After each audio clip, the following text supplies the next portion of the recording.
ng bagay ay may dahilan. Ngayon, sa ating setting ngayong gabi, ang isi-share ko sa inyo ay 7 lamang sa dahilan kung bakit ako'y madalas at binabalik-balikan ko ang isang lugar. Kung hindi ako nagkakamali, siguro humigit kumulang 100 beses ko nang napuntahan to, pero binabalik-balikan ko pa rin. Kung minsan nga isang araw, o mahaba ng 1.5 araw, o 2 araw, tapos uuwi na ako. Narito po, para maintindihan at malaman nyo na rin kung ano itong dahilan, 7 dahilan, at kung ano itong lugar na lagi kong binabalik-balikan. Ito po, panoorin nyo.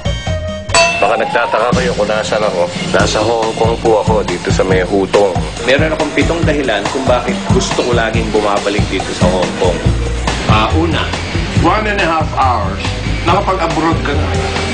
Mula sa Maynila. Madaling puntahan, pwede ka mananghalian, uuwi ka sa hapunan. Di ba? Yan ang unang dahilan. At hindi po yun ang mahalaga sa akin. Ang pangalawang dahilan ko, kung bakit ako madalas dyan, dahil din sa kalusugan. Yan po ay pagbabantay din sa kalusugan ng isang tao. Anong ibig ko sabihin? Narito, panoorin nyo. Ang maganda sa Hong Kong, libre pa ang check-up. Bakit kanyo? Di ba, pagpunta nyo rito, makakabiyahe kayo. Tapos may x-ray pa kayo. Minsan, tinitingnan pa, sinisili pa kung may lagnat kayo. Pag nagbiyahe, hindi lang Hong Kong, kahit anong lugar ang puntahan nyo, may check-up, mga kaibigan. Hindi lang mga x-ray at mga lagnat. Sine-check up din kung may dala kayong bomba, syempre. At ang susunod na dahilan, dahil nandyan ang paborito kong pagkain o mga pagkain. Pero narito muna yung pinaka-paborito kong chibugin. Ito po. Nandito din yung ibang paborito ko. Katulad ng Shanghai crabs, Peking duck, roast pork, at kung ano-ano pa. Pero talagang yung fried pigeon, talagang yun ang favorite ko talaga.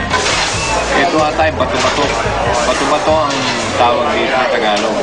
Kaya nga naging kasabihan yun. Bato-bato sa langit. Pag tamaan, huwag magalit. Ibig sabihin, bato-bato na lumilipad sa langit, yung tamaan ng kanyang uo, huwag magagalit. My favorite food in the world.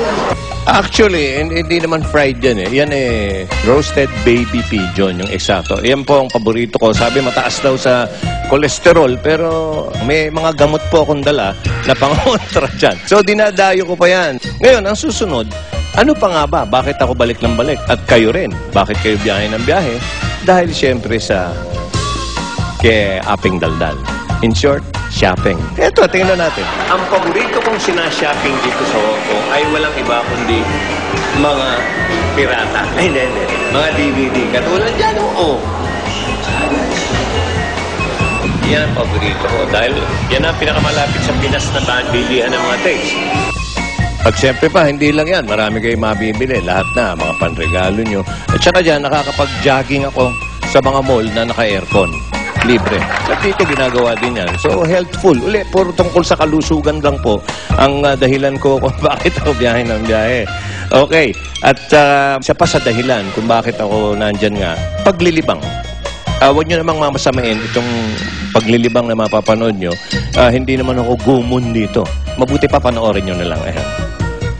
Kunyari, kinati kayong mag-slot machine o maglaro ng alam niyo na, mag-casino.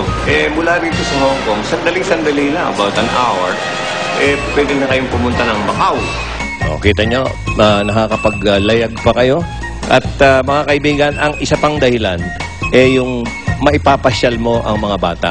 Ito po ang dahilan kung bakit ang Hong Kong, pambata na rin. Ayan po, tingnan natin.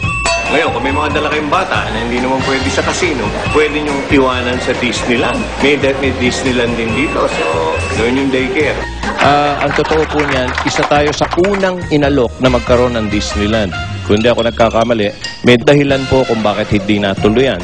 Ang masamang chismis kung bakit hindi sa atin mailagay ang Disneyland dahil alam nyo naman tayo mga Pilipino, maka-Pilipino, gustong Tagalogin ang Mickey Mouse. Tinanong ko, bakit? Ano ba ipapangalan nila kay Mickey Mouse? Gusto raw gawing Jegong Daga.